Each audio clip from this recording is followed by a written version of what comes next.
Well, Saudi Arabia has strongly condemned the bombing of a cafe in the Al-Hijaz area of Damascus, describing the attack as a criminal act targeting civilians. In an official statement, the kingdom reaffirmed its rejection of all forms of terrorism and violence, expressing solidarity with Syria and extending condolences to the families of those killed and injured. The condemnation comes as the Syrian authorities continue their investigation into the deadly explosions that rocked the Syrian capital. Atul, my colleague, is joining us on the broadcast to talk more about this. Atul, of course, this is indeed very disturbing. Emmanuel Macron in Syria, and then this bomb blast happens.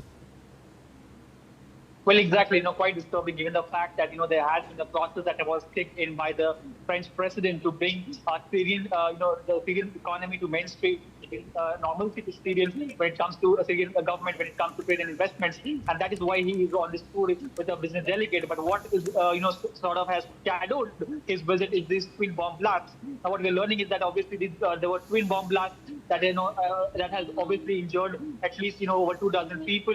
And we are suspecting that, in fact, several of the people are also, in fact, killed. Now, that has drawn condemnation, of course, from across the world.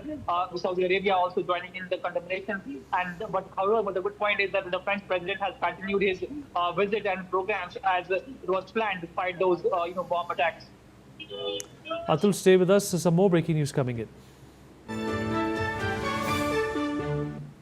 Well, so far, no group has claimed responsibility for the attack, and officials have not identified any suspects.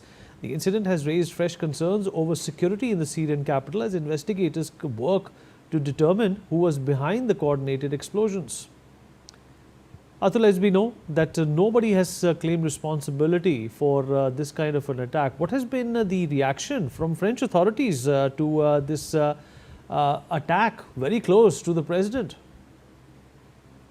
What French President, Emmanuel Macron has himself tweeted that, the journey towards bringing Syria, towards its glory days will continue despite all these attacks. So clearly what French President says is that he is undeterred. His government will continue to, pursue the programs and schedules that it was planned as, initially. Now, what we're learning is that, these two IED blasts obviously occurred, but nobody has so far been, claiming for these attacks. But in fact, if you see, a week ago as well, similar blast also rocked Damascus, in fact, near a cafe. That too were IED blasts, and those were claimed by ISIS. And these twin bomb blasts has also been suspected by ISIS, which is, of course, not liking the fact that, after a decade of, disturbance, Syria is being brought back to a sort of, mainstream normalcy, is being attempted to be restored in the area. That is something which is definitely not being liked by ISIS, and the radar of suspicion is in fact, pointing towards ISIS as well in this matter. All right, some more breaking news coming in.